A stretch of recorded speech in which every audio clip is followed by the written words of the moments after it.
성경 말씀은 출애굽기 19장 1절부터 6절까지입니다. 읽어드리겠습니다. 이스라엘 자손이 애굽 땅을 떠난 지 3개월이 되던 날 그들이 시내 광야에 이르니라. 그들이 르비딤을 떠나 시내 광야에 이르러 그 광야에 장막을 치되 이스라엘이 거기 산 앞에 장막을 치니라. 모세가 하나님 앞에 올라가니 여호와께서 산에서 그를 불러 말씀하시되 너는 이같이 야곱의 집에 말하고 이스라엘 자손들에게 말하라. 내가 애굽 사람에게 어떻게 행하였음과 내가 어떻게 독수리 날개로 너희를 넘어 내게로 인도하였음을 너희가 보았느니라. 세계가 다 내게 속하였나니 너희가 내 말을 잘 듣고 내 언약을 지키면 너희는 모든 민족 중에서 내 소유가 되겠고 너희가 내게 대하여 제사장 나라가 되며 거룩한 백성이 되리라. 너는 이 말을 이스라엘 자손에게 전할지니라. 지난 주일까지 두 번에 걸쳐서 우리는 이 본문을 살펴보았습니다. 설교의 제목이 우리 구원의 출발과 목적인데 지난 두 번에 걸친 설교는 이 중에서 특별히 우리 구원의 출발에 관한 문제를 살펴보았습니다. 우리 구원의 출발은 핵심적으로 요약하여 말씀드리면 우리 주님께서 우리를 대신하여 죽으신 십자가 사건으로 요약됩니다. 예수 그리스도의 십자가 사건이 우리 구원의 출발인 것입니다. 지난 두 번에 걸친 설교에서 이 부분에 대해 주로 말씀을 드렸습니다. 우리 구원의 출발이 왜 십자가 사건이 되는지를 이 출애굽 당시의 이 사건과 그리고 그것을 기록한 말씀을 통해 살펴보았습니다. 그렇게 한 제 의도는 우리 구원의 출발이 십자가 사건인 것처럼 이 구약시대 이스라엘 백성들, 이 출애굽, 그들의 구원의 출발도 역시 그것에 있다라는 그 같은 공통점을 찾아내기 위함이었습니다. 우리 구원의 출발이 십자가 사건이라면 출애굽 당시 이스라엘 백성의 구원의 출발도 이 지점 속에서, 이 원리 속에서 찾아야 합니다. 하나님께서 이스라엘 백성을 출애굽시키실 때 많은 일들을 행하셨습니다.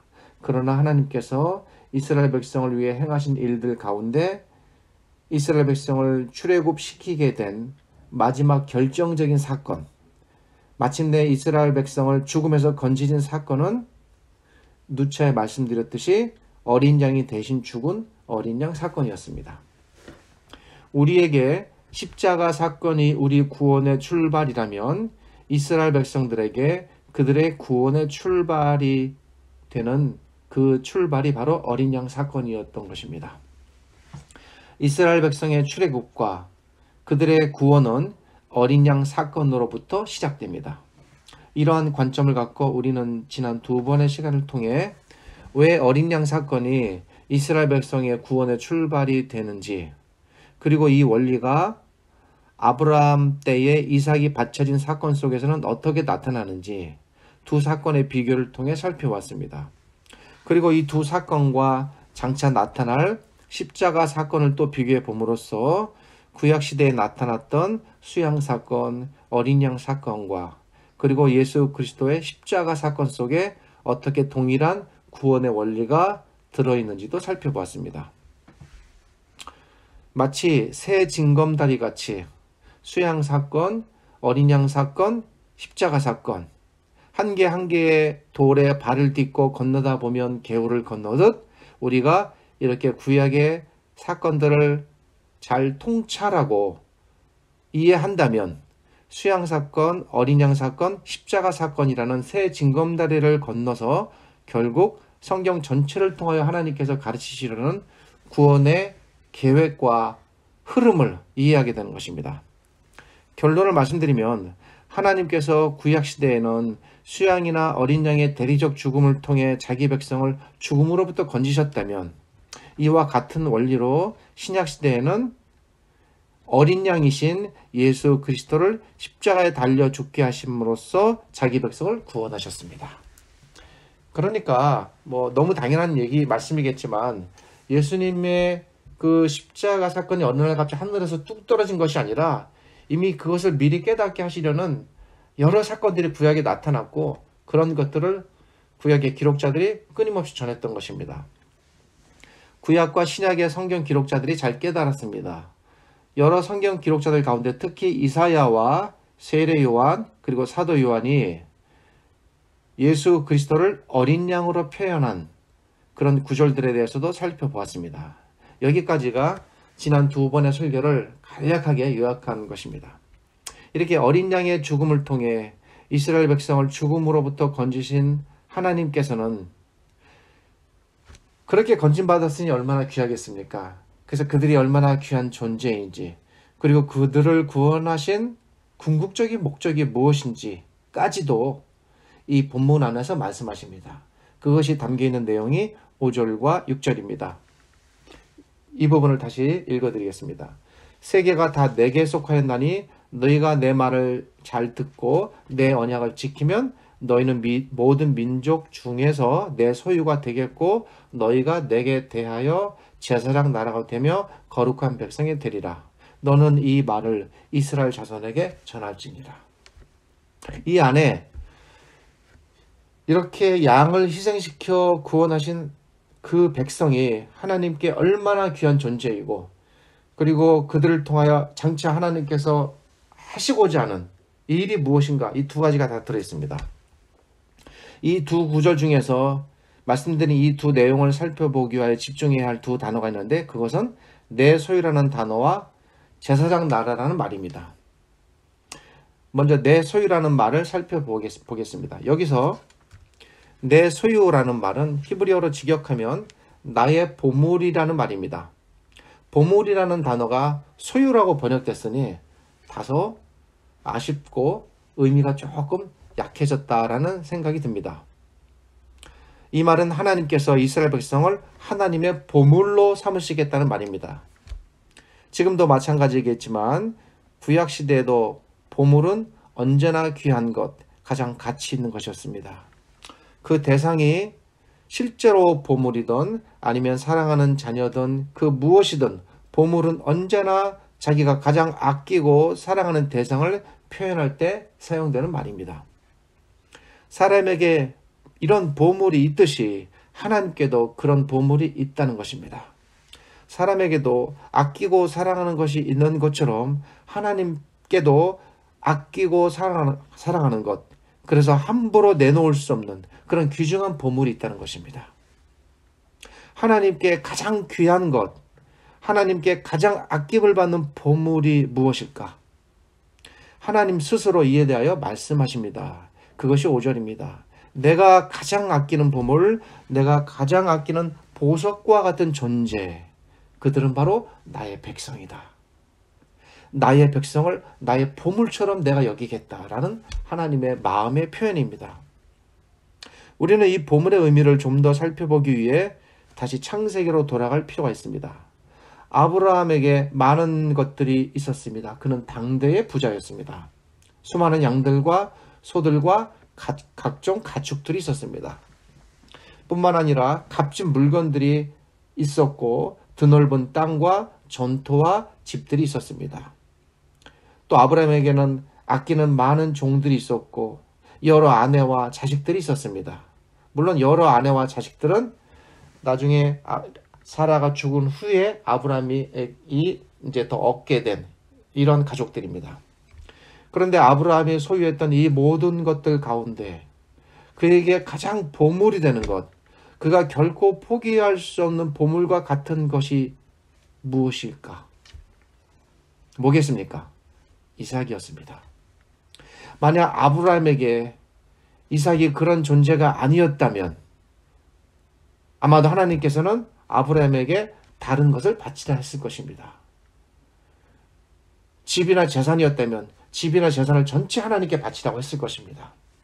내 아들 이삭을 바치라 라는 이 하나님의 명령 속에는 아브라함의 보물은 그의 아들 이삭이다 라는 사실이 전제되어 있는 것입니다. 그래서 하나님께서는 아브라함에게 보물을 요구했고 아브라함은 기꺼이 하나님을 위해 자신의 보물을 내놓은 것입니다. 아브라함에게 이삭은 수양을 대신 죽여서라도 지켜야만 했던, 그렇게 지켜진 보물이었습니다. 이런 원리가 5절 안에 담겨 있습니다. 제가 이 5절의 본문의 의미를 살피기 위해서 왜 아브라함 이야기를 했는지 그 이유가 지금부터 드러납니다. 아브라함에게 이삭이 보물이었다면 그래서 이삭을 살리기 위해 수양이 희생되었습니다. 대리적인 죽음을 당했습니다. 그랬다면 출애굽 당시에 하나님께서 자신의 보물을 동일한 원리로 지키시기 위해 자신의 보물을 지켜내시는 대가로 아브라함 때는 수양이 죽었다면 이 출애굽 당시에는 누가 희생됐습니까? 어린 양들이었습니다. 그렇게 얻어진 하나님의 보물이었습니다. 그것이 하나님의 백성입니다. 아브라함이 이삭이라는 보물을 지켜내기 위해 수양을 대신 죽음에 이르게 하였듯 하나님께서도 자신의 보물인 자기 백성을 살리기 위해 어린 양을 죽음에 이르게 하신 것입니다.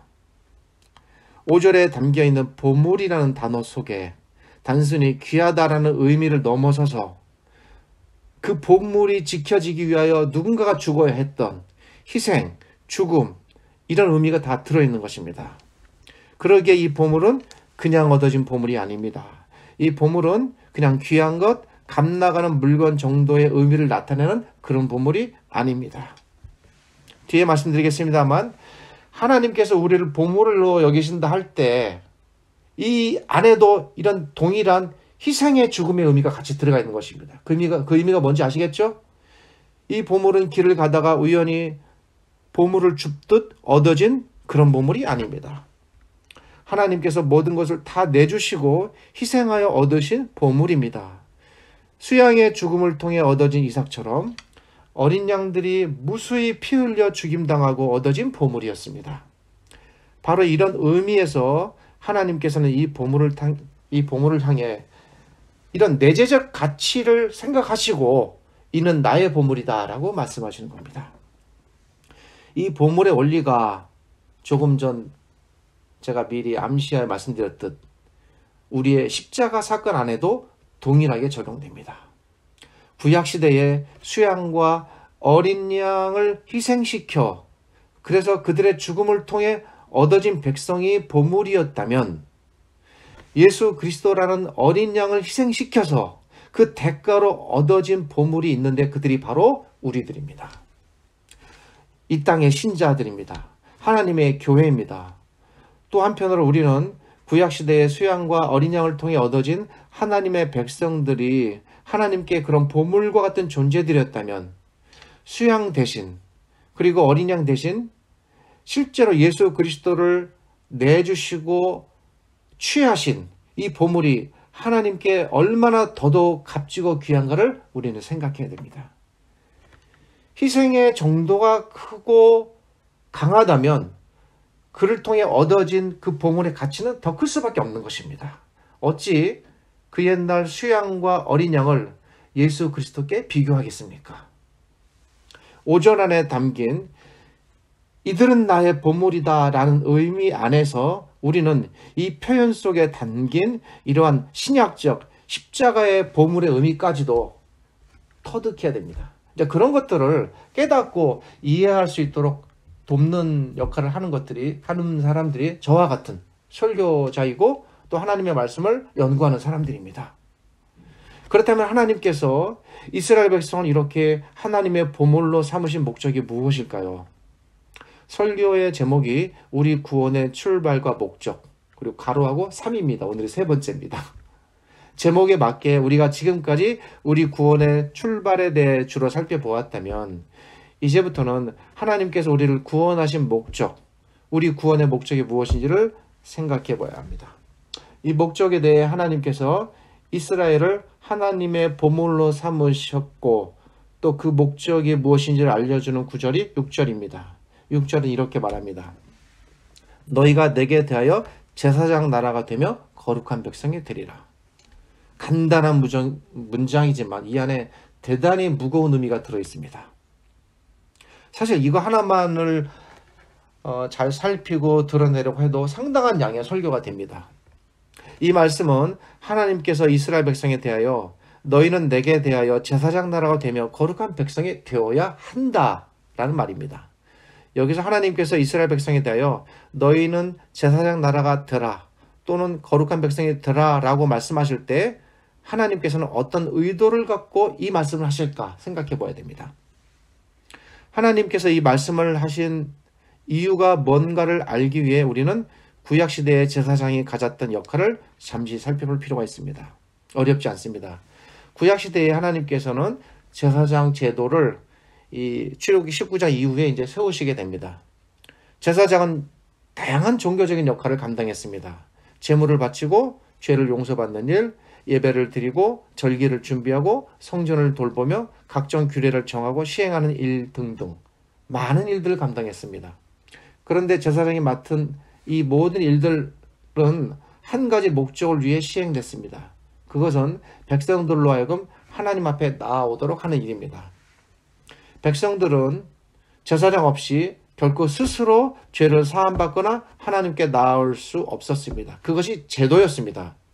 특별히 1년에 한 번 이루어지는 대속죄제, 1년에 한 번 대제사장이 지성소에 들어가는 일은 전적으로 백성이 제사장만을 통해서 하나님께 나아갈 수밖에 없다라는 것을 단적으로 보여주는 제도였습니다. 이런 제사장의 역할을 놓고 생각해 볼 때 제사장의 역할은 당시에는 절대적으로 중요했고 매우 필요했습니다. 백성은 그 누구도 감히 하나님 앞에 나올 수 없었기 때문에 제사장을 통해서 하나님을 예배하고 제사장을 통해서 죄를 용서받고 그리고 율법의 가르침을 받았습니다.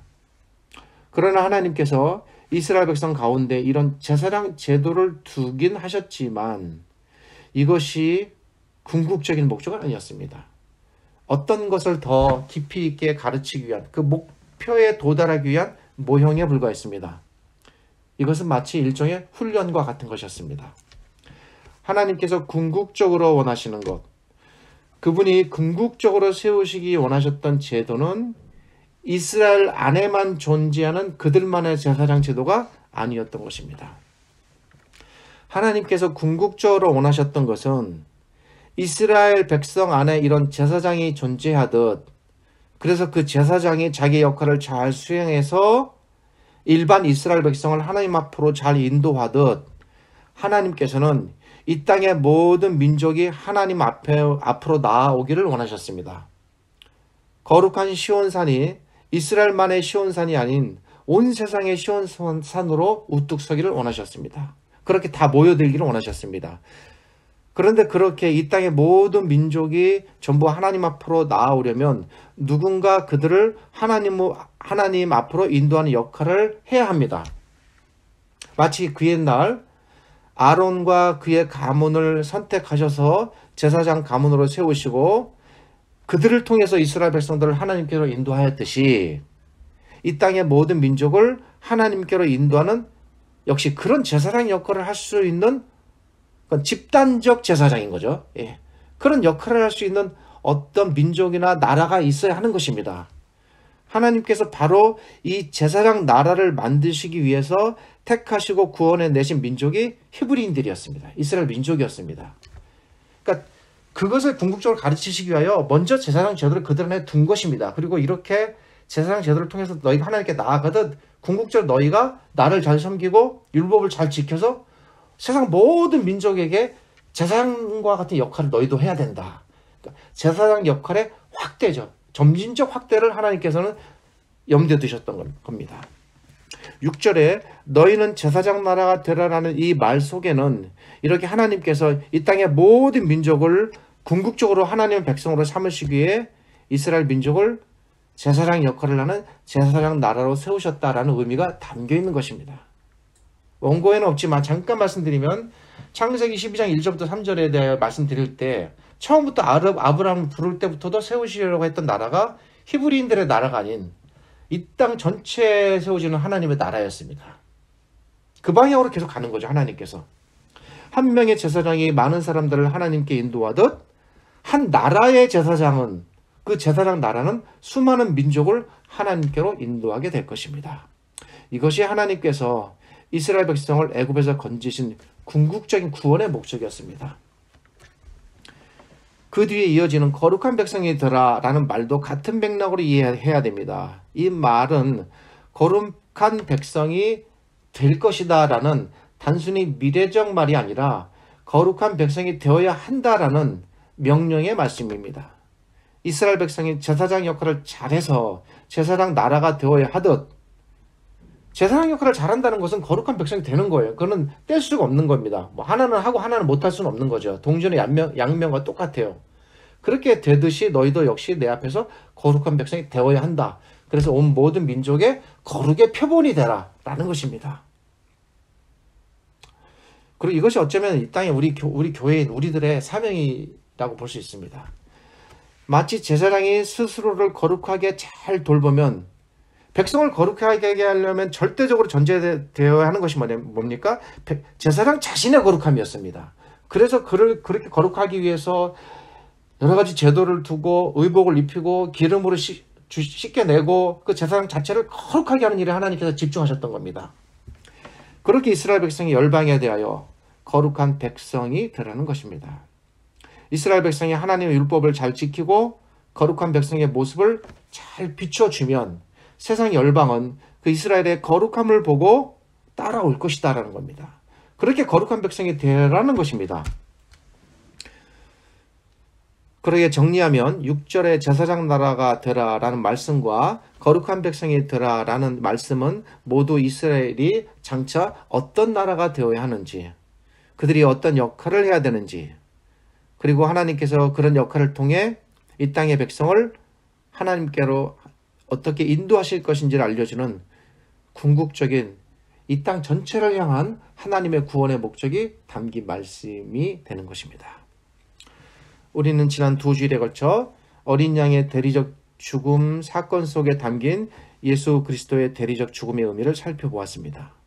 하나님께서는 구약시대에 어린 양이 대신 죽은 어린 양의 대리적 죽음을 통해 장차 예수 그리스도께서 자기 백성을 위해 죽으실 예수 그리스도의 대리적 죽음을 보여주셨습니다. 같은 원리로 이스라엘 백성에게 너희는 제사장 나라가 되라 라고 말씀하신 이 말씀 안에도 하나님께서 이 말씀을 통해 궁극적으로 나타내 보이고자 하시는 한 가지 감춰진 사실이 있었습니다. 하나님께서 이스라엘 백성을 향해 제사장 나라가 되라라고 말씀하신 이 말씀은 결코 그들만을 향한 말씀이 아니었던 것입니다. 출애굽 시대에 어린 양의 죽음은 예수 그리스도라는 새 어린 양의 죽음을 통해 그 구원이 궁극적으로 성취되고 완성되었듯이 이스라엘 백성에게 제사장 나라가 되라라고 하시는 이 말씀 안에도 결국에는 예수 그리스도 안에서 이 말씀도 성취되고 완성되어야 하는 것입니다.